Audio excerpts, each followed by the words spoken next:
I wanted to start this episode off by trading a Pokemon from a different profile that I have here. It's actually going to be an egg, not a Pokemon. I misspoke there. It's going to be an egg. We're not going to be using the Pokemon that eventually hatches out of it for the Let's Player proper. We're just going to be using it for battling with John and hopefully Bleach eventually.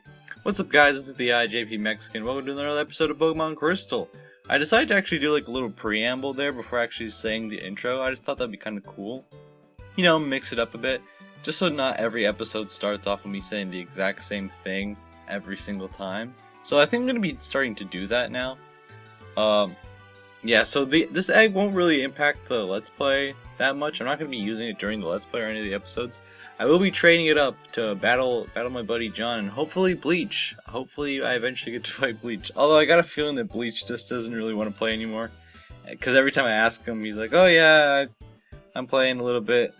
But I don't want to fight yet. I want to have a good team. But I got a feeling that's like the polite way of saying I don't really feel like playing anymore. But I don't know. I could be wrong. Anyways, we're going to be backtracking actually here to Azalea Town. I don't remember what town this is actually. No, I don't think this is Azalea. I can't remember the name, honestly. Sorry.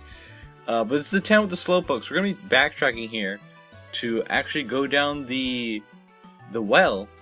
Because now we have surf and we can surf on the water down here. So yeah, we're here back at Slowpoke's Well. I'm guessing a lot of people wouldn't backtrack to do this.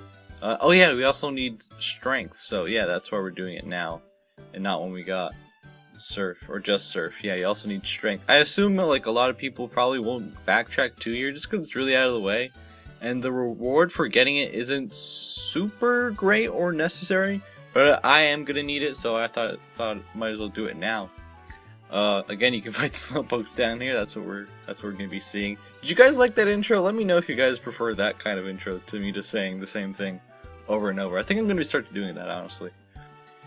And here we have Jornifer. I want Jornifer to evolve already, man. She evolves at 30, so I'm probably gonna be using her a lot more in these next couple episodes.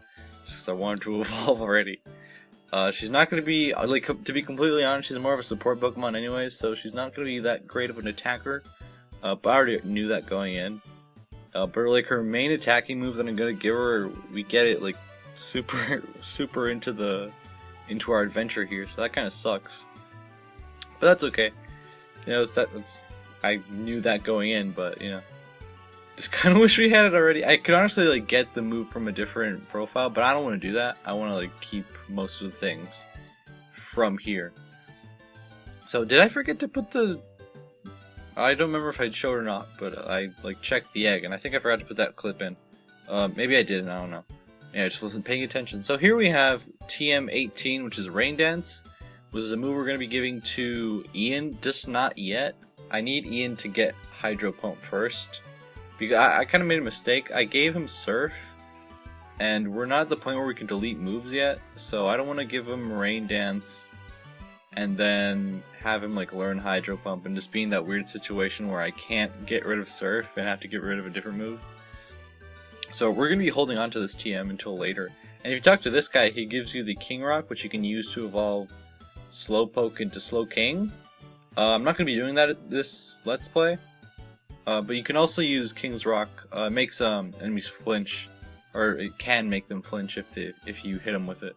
Or not with it, but if you have the item equipped and you hit them, then they have a chance of flinching. So yeah, so now we're going to Cherry Grove. We're going back to Cherry Grove, the first town of the game. Probably like the least eventful town in all of Pokemon, I would say. And we're going to be surfing here on the water here to the left. And we're going to be talking to this gentleman. What does he give us? I honestly do not remember. Oh, he gives us the Mystic Water. So he says he got the Mystic Water from a Pokemon he fished up. I don't know if that's like a hint that you can actually get Mystic Water from, like, you can catch a Pokemon that's already holding Mystic Water. I honestly don't know. I didn't look it up before starting to recording. I probably should have done that. But maybe there is like a chance of getting Mystic Water from just random Pokemon. So here to the right is Mount Mortar. This guy says to not get lost in there because it's like a maze.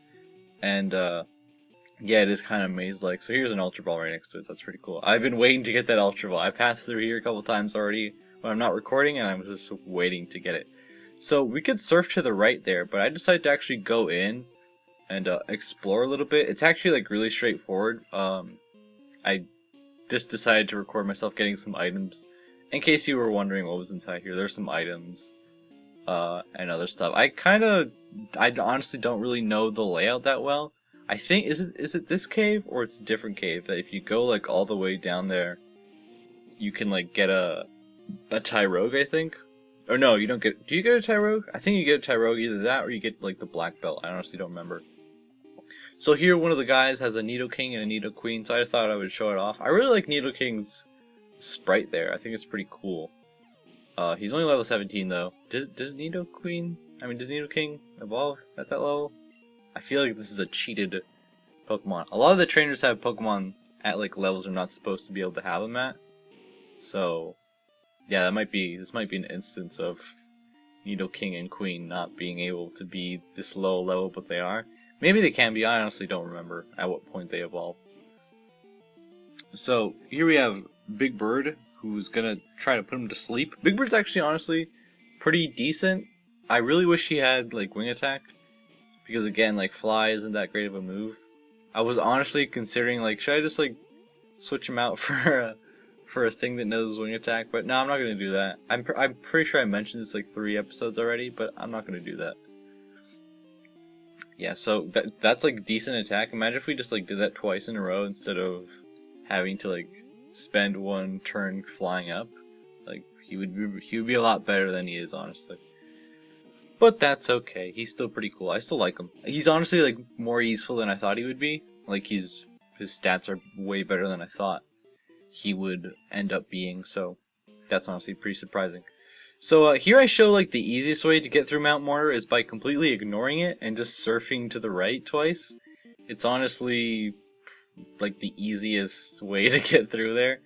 Mount Mortar, honestly, getting to the other side isn't that difficult either. I actually kind of got lost while recording. I didn't show any of that because it was kind of boring. But yeah, you just gotta surf here, and that's the exit right there. So yeah, if you have surf, which you probably already do, then you don't need to go through there. I exited that battle just because it was a Nidorino and Nidoran, so you know we already saw that. Then her mom called telling us she bought some stuff. I honestly don't know. She said she used her money. I honestly don't know if you would like, if you could somehow check before she did that if she actually used your money. She said so, so I assume she does. But like honestly, it's such a little amount that you won't even notice. Yeah. So this guy has a crowfish. Yes, he does. He does have a crowfish. I'm pretty sure. I didn't see it yet, but I'm just thinking. Is that what it's called? Fisher Tully. That's his name. Quillfish. Yeah. Quillfish is an interesting Pokemon. It's a water poison type, which is a pretty interesting typing. But its stats aren't that good, from what I remember. Does it get? I think it gets spikes in later generations, though. I don't think it gets it this generation. Yeah, Tully is one of those trainers you can get his phone number and rebattle him, and he will eventually call you up and tell you have a water stone. We don't really have a use for a water stone this Let's Play, but I still like ask for his number after this battle, just because I want, you know, people to battle.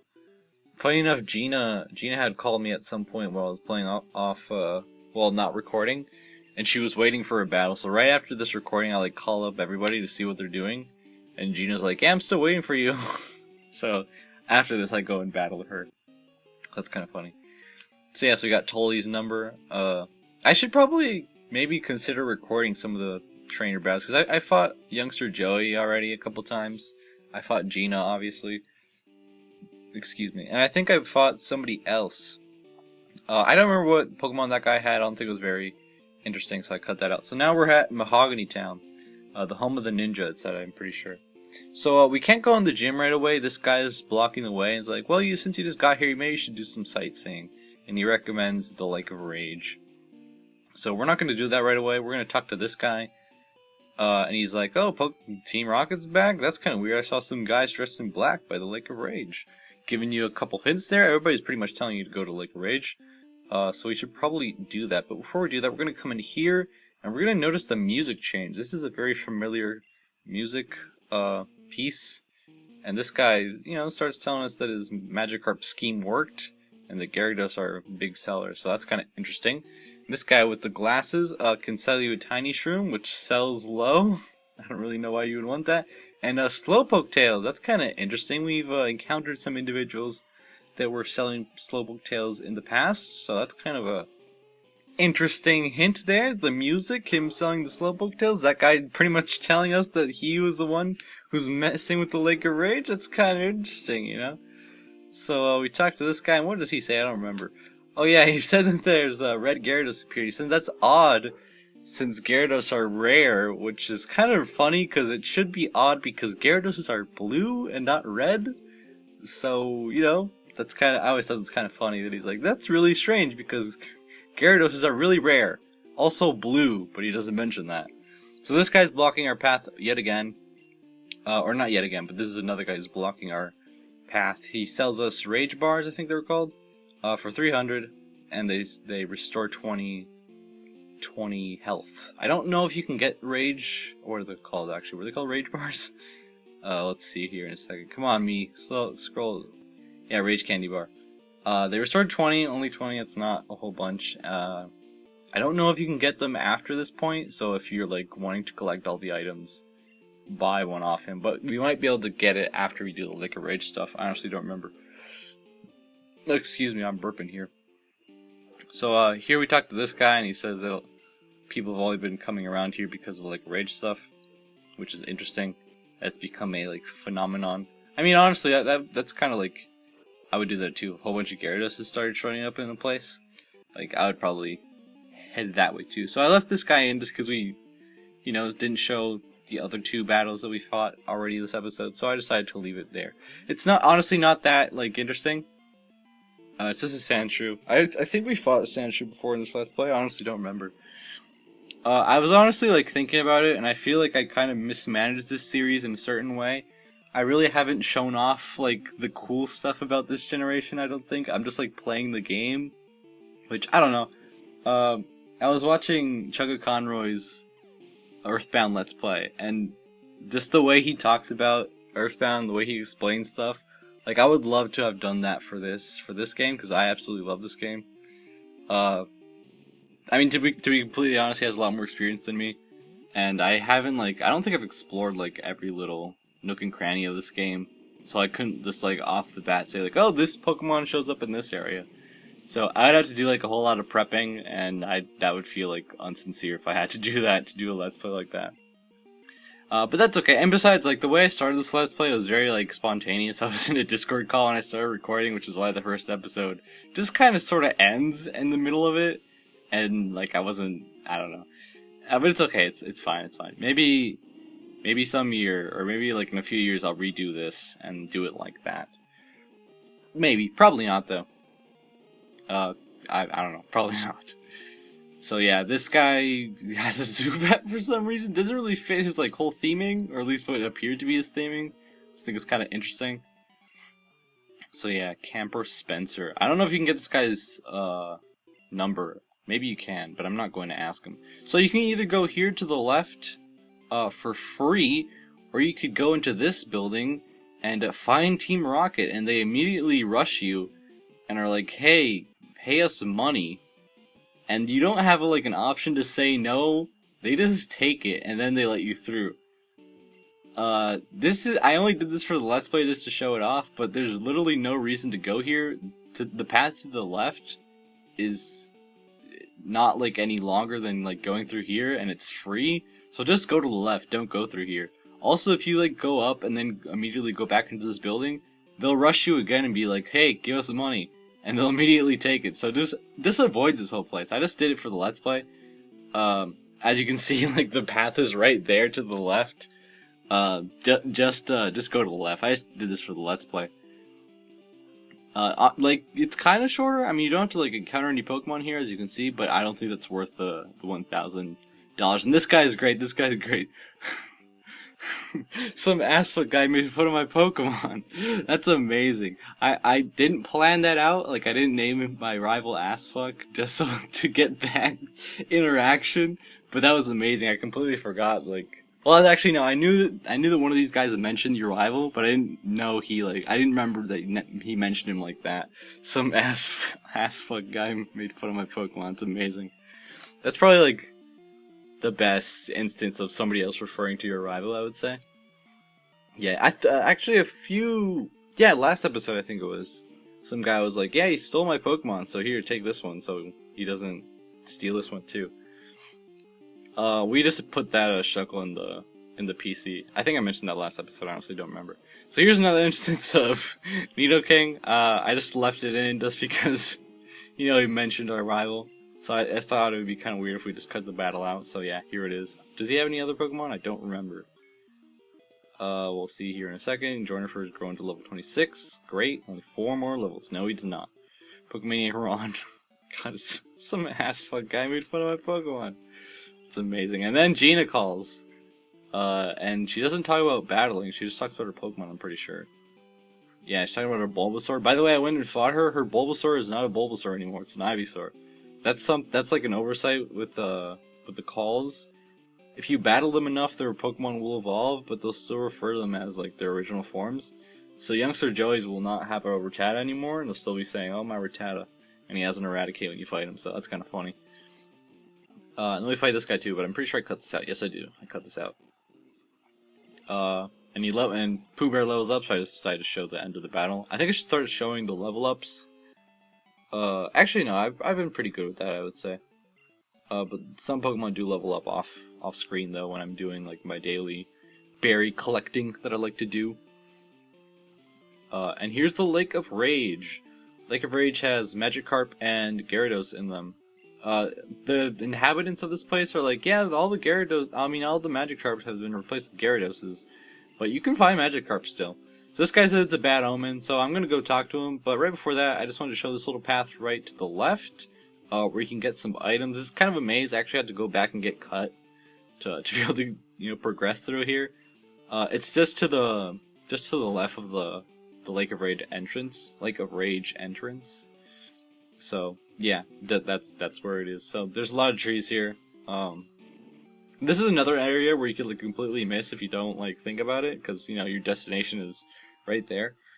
So here we have TM43, which is Detect, which is I think pretty much the same as Protect, except it's a fighting move. I don't know if there's any difference besides the power points, and I think that's it. I don't know if there's a move that Detect can't stop. I don't think there is though, so I'm pretty sure it's the same thing. So you come to this house, and this guy gives you the Hidden Power TM. Now, Hidden Power is a pretty interesting move. Its type varies on the Pokemon's DVs, which I don't remember what the D stands for in DVs, but in later generations it's called IVs, which is individual values. There's no way of seeing what type Hidden Power will turn into based on what Pokemon you give it to, so I wouldn't recommend you putting it on Pokemon if you're not interested in competitive battling. There is a ROM hack called Crystal Clear, and they add a section in your stat screen that shows you your DVs, and it directly tells you what Hidden Power type turns into with that Pokemon and the damage. Hidden Power's damage also varies on Pokemon to Pokemon. So here we have our first shiny, technically. Not really though, because we got a shiny from the Odd Egg. But here's our first shiny of the series. I believe at this point, shiny is a fan term only. I don't think any Pokemon are referred to as a shiny Pokemon in this game. They just allude to their different colors.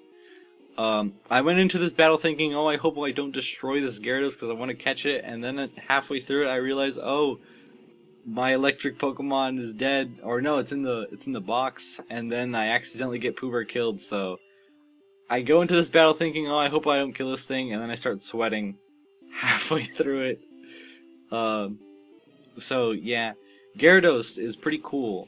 I'm not going to use it just because I already have two water types. I don't need a third. Actually, my team is already set, so I don't need to keep on telling you guys I'm not going to use it, because I'm just not going to use anything else I catch, pretty much.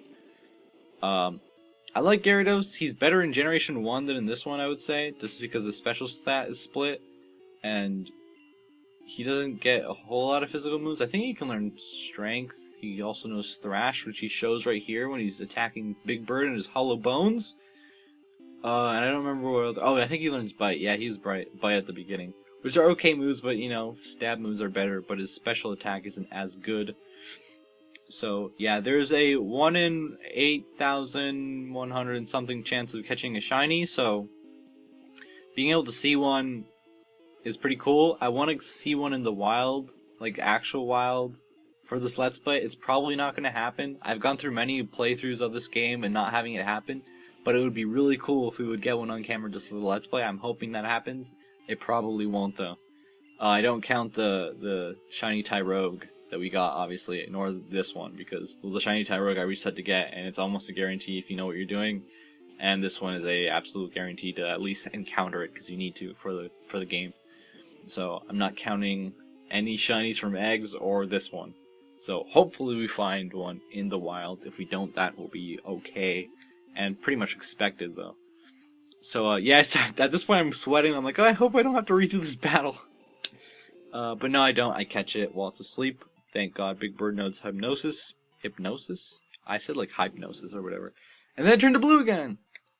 Again, I remember the guy saying, oh, it's weird that there's Gyarados because there usually aren't there. Except, you know, this one's red. And I named this one John because John named his shiny Gyarados after me, I think. So I'd return the favor, I guess. We also get a red scale, which we'll probably use at some point. You can get a XP share if you give it to, I don't remember who you give it to, but you give it to somebody. So this guy, I thought this guy's dialogue would change, but it doesn't. But this shadowy figure appears, and we talk to him, and it turns out to be Lance. We've encountered Lance previously in a different Let's Play. If you don't know who Lance is, don't worry, we'll talk more about him next episode. But he's investigating what's going on here at the Lake of Rage. It seems to be kind of weird, and he says he saw how we battled, and they were considerably skilled, which is funny because I was sweating for that battle. It didn't go very well. And then he asked for our help, and I said yes. I kind of wish I would have said no just to see what he said. I'm pretty sure he's like, but you have to, or something like that. And that he mentions a strange radio signal, and then he disappears. So yeah, if you check your radio, you'll see there's a strange little signal at the end. So yeah, I think that's kind of an interesting little detail. They're actually evolving. They're forcing the Magikarps to evolve with, you know, like radio waves or whatever, or like strange sounds, which is kind of funny. But yeah, this is coming to the end of the episode. I hope you guys enjoyed this episode. Let me know in the comments down below. Next episode, we're going to be helping Lance take on Team Rocket. So yes, thank you all for watching. Hope you all enjoyed, and goodbye.